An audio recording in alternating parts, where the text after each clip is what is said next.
समस्याएं थी, हैं और रहेंगी। लेकिन जैसे लाल कपड़ा देख करके सांड भड़क जाता है, वैसे ही विकास का बात सुनिएगा तो भाजपा के नेता भड़क जाते हैं। पब्लिक जेबे नहीं करती है, आम पब्लिक इन लोगों के दरवाजा पर नहीं जाती है। तो ठीक न कहा था कि आदि मानव पहले कपड़ा नहीं पहनते थे, उनको खाने और चलने की जो है पद्धति का ज्ञान नहीं था, तो क्या उसी लहजे में अभी भी हम लोग 20वीं सदी में या 21वीं सदी में रह जाएं? मुखिया जी हो, सरपंच हो या जिला परिषद हो, विधायक हो, सांसद हो, मंत्री हो, जब सबसे विकास की बातें किया जाता है तो रोड का ही बातें आता है कि हमने ये रोड बनवा दिया। क्या विकास आज इतना ही तक सीमित हो गया है कि कोई भी रोड का ही बात करता है, सड़क का ही बात करता है? तब राष्ट्रीय जनता दल की सरकार थी गठबंधन के यहाँ, तब माननीय तेजस्वी प्रसाद यादव जी स्वास्थ्य मंत्री थे और माननीय मंत्री जितेंद्र राय जी के सहयोग से उस योजना को डमछों में लेकर गया।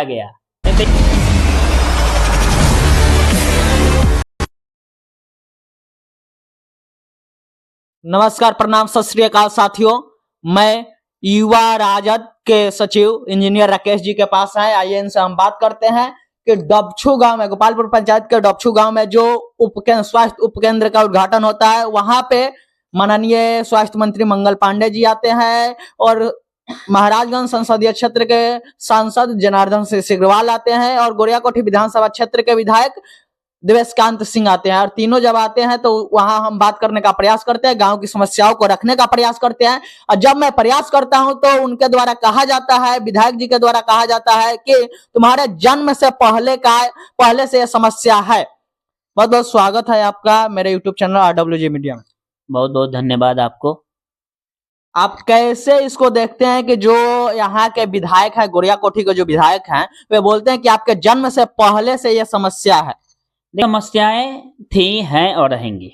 लेकिन मेरा मानना है कि जनता जनप्रतिनिधि को इसलिए चुनती है कि अपना समस्या जनप्रतिनिधि को जा करके दिल खोलकर सुनाए और उसका जनप्रतिनिधि जो है उसका प्रतिनिधित्व करने वाला सुने और उसको आशा दिलासा दे, उस जन समस्या को निपटाने का काम करे।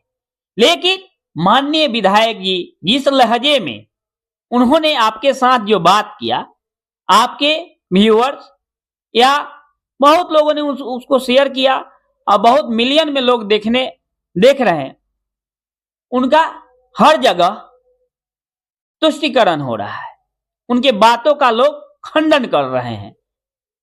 जनता का प्रतिनिधित्व करने की आप में क्षमता हो तो आप राजनीति में आइए, और जब राजनीति में आप आए, माननीय जनता ने आपको माननीय सदस्य बनाया, वहां जाकर के लाभ उठाने के लिए नहीं बनाया, वहां इसलिए बनाया कि हमारे समस्या को माननीय जो हमारे विधायक हैं वो सुनेंगे और जाकर के वहां उसको निष्पादन करने का काम करेंगे।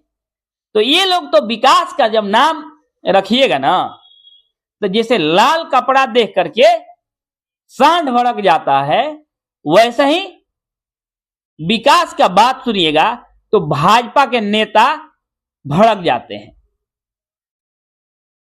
जब विकास का बात करिएगा तो ये लोग एक ही बात जानते हैं, 1990 के पहले कुछ था जी, कहता है लोग, आपके जन्म के पहले ये समस्या था जी। अरे भाई, आपने तो ठीक न कहा था कि आदि मानव पहले कपड़ा नहीं पहनते थे, उनको खाने और चलने की जो है पद्धति का ज्ञान नहीं था, तो क्या उसी लहजे में अभी भी हम लोग 20वीं सदी में या 21वीं सदी में रह जाएं? अभी सभी लोग लिटरेट हो गए हैं, पढ़े लिखे लोग हैं, सभी लोग अपना जान रहे कि हक और अधिकार क्या है, सवाल तो करेंगे। समस्याओं के समाधान के लिए ही हम लोग जनप्रतिनिधियों का चुनाव करते हैं। उस गांव में जो समस्या है सड़क और बिजली का वायर को लेकर के, मतलब बहुत विकट परिस्थिति है सड़क और बिजली के वायर का। जैसे कि सड़क जो है वो मतलब इतना कटा हुआ है वहां मिट्टी का कि सड़क जो है नदी में प्रवेश कर गया है, वहां पर मतलब कभी भी दुर्घटना हो सकता है। दूसरा एक जो वायर है 2019 में उसी वायर के टूटने से भीषण आग लगा हुआ था वहां पर, फिर भी उस समस्याओं को एक पत्रकार द्वारा कहे जाने पर नहीं सुनते हैं, तो आम लोगों की समस्याओं को क्या सुनेंगे? देखिए, ये सभी लोग सामंती लोग हैं, सामंती सोच के लोग हैं। इस भेदभाव में जहां पत्रकार से ऐसी बात हो रही है तो आम पब्लिक जेबे नहीं करती है। आम पब्लिक इन लोगों के दरवाजे पर नहीं जाती है। इन लोग के दरवाजे पर जो धनबल वाले लोग हैं वही जाते हैं, उन्हीं के साथ इन लोगों का उठना बैठना रहता है। कहीं बता दीजिए कोई ऐसा काम किसी मुसहर टोली में गए होंगे, विकास का चर्चा किए होंगे, किसी दलित टोली या महादलित टोली में गए होंगे, कहीं किसी यादव टोली में गए होंगे? ऐसा कतई नहीं होता है और न देखने को मिलता है। मैं वहां लाइव चला रहा था, उन लोगों को बातों से प्रतीत हो रहा था कि ये डबछू गांव है जो हम लोगों का वोट बैंक नहीं है, और उसी पर वे लोग अपना सारा मतलब पूरा भाषण जो है पूर्ण रूप से अपना भाषण दे रहे थे। क्या डबछू गांव गोरियाकोठी विधानसभा क्षेत्र के मानचित्र में नहीं है क्या? है, लेकिन क्या मतलब डबछू गांव महाराजगंज लोकसभा क्षेत्र के संसदीय क्षेत्र के मानचित्र में नहीं है क्या?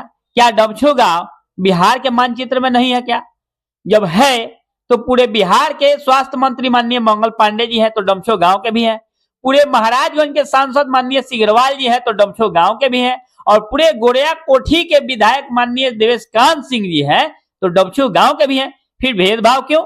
आपको जनता वोट दे या न दे, पूरे जन समूह का आप जनप्रतिनिधि हैं और पूरा जनता अपने हक और अधिकार से आपसे सवाल कर सकती है, सुनना ही चाहिए, चाहे किसी दल का विधायक हो। मंगल पांडे जी कह रहे थे कि जैसे विधायक जी से ये मालूम चला कि यहाँ उनका वोट नहीं मिलता है, फिर भी वो विकास का काम इसी गांव में करा रहे हैं, इस पर क्या कहिएगा? माननीय विधायक जी का और स्वास्थ्य मंत्री जी का, सांसद साहब का, उसमें कुछ नहीं है। जो विकास आप देख रहे हो इन लोग का मंशा वहां बनने देना था ही नहीं। डमछो गांव में इन लोग का मंशा नहीं था बनने देना। उसमें कैसे बना है, वो किस स्थिति में डबछो गांव में गया है वो हम लोग जान रहे हैं। जब राष्ट्रीय जनता दल की सरकार थी गठबंधन के यहाँ, तब माननीय तेजस्वी प्रसाद यादव जी स्वास्थ्य मंत्री थे और माननीय मंत्री जितेंद्र राय जी के सहयोग से उस योजना को डमछो में लेकर गया, नहीं तो इन लोग का था कहीं और जगह बनवा देने का,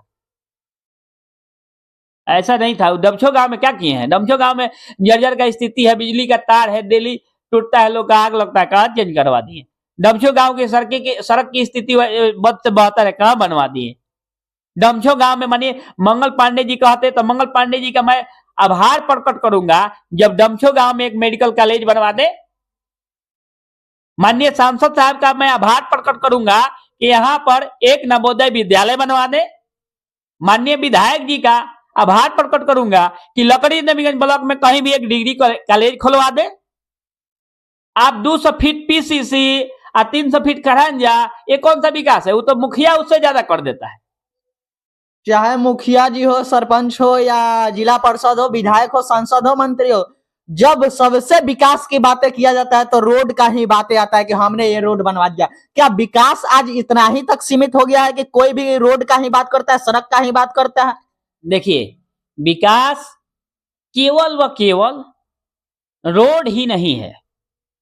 विकास, चौमुखी विकास उसे कहेंगे जो शिक्षा है, स्वास्थ्य है, सड़क है, बिजली है, पानी है, युवाओं के लिए स्पॉट पॉलिसी है, बेरोजगारों के लिए जो रोजगार सृजन करने की आपके पास कोई चीज हो, उसे ना विकास कहेंगे। तो मैं तो कह रहा हूं ना, मंगल पांडे जी स्वास्थ्य मंत्री हैं, कोई मेडिकल कॉलेज खुलवा दें। माननीय हमारे विधायक जी बड़े बड़े नेताओं के चहेते हैं, यहाँ कोई डिग्री कॉलेज खुलवा दें। माननीय सांसद महोदय यहाँ पर कोई माननीय इंडस्ट्री खुलवा दें। तो ऐसा चीजें ये सब लोग नहीं करते हैं। जनता को गुमराह करने के लिए वो तो बकलोल विधायक होगा ना, तो उस सड़क का मुख्यमंत्री और प्रधानमंत्री योजना से जो सड़क बनने वाली होती है वो बनवा देगा। आप तेज तरार रहे हैं, तो आप इस चीजों को स्थापित करिए। यहां बोल रहे थे कि हमारे पिताजी जब विधायक थे तो वे आ रहे थे, तो डबछू गांव में जो मंदिर है वहां पर उनका गाड़ी जो था फंस गया था, तो 3 घंटा लगा था निकलवाने पर। तो ये सड़क जो है हमने बनवाया है। अच्छा, जनप्रतिनिधि आप हैं किस लिए जो सड़कें नहीं बनवाइएगा? देखिए, जहां जितनी सड़कें बनी है, अलग अलग योजना से सड़क बनी है, और ये लोग क्या है कि कुछ जो भी चीजें होता है तो कहेंगे कि हमने किया है, हमने किया। उसका डिटेल्स निकाल कर दिखाए ना कि उन्होंने बनवाया। अब उनके पिताजी पर क्या बोले हम? वो थे, अब नहीं है। अब हम लोग का सवाल जो है इनसे करना है। अब विकास का काम पर अगर बात कोई बोल रहा है तो माननीय विधायक जी से मैं आग्रह करूंगा जी उसका बात सुने। क्या गोरिया कोठी में अब की बदलाव की लहर चलेगी? बिल्कुल चलेगी, नहीं चल पड़ी है। चल पड़ी है। चल पड़ी है, और गोरिया कोठी विधानसभा सहित पूरे बिहार में बदलाव की बयार चल रही है। और आने वाले समय में माननीय तेजस्वी यादव जी के नेतृत्व में महागठबंधन एवं इंडिया अलायंस का बिहार में सरकार बनने जा रहा है।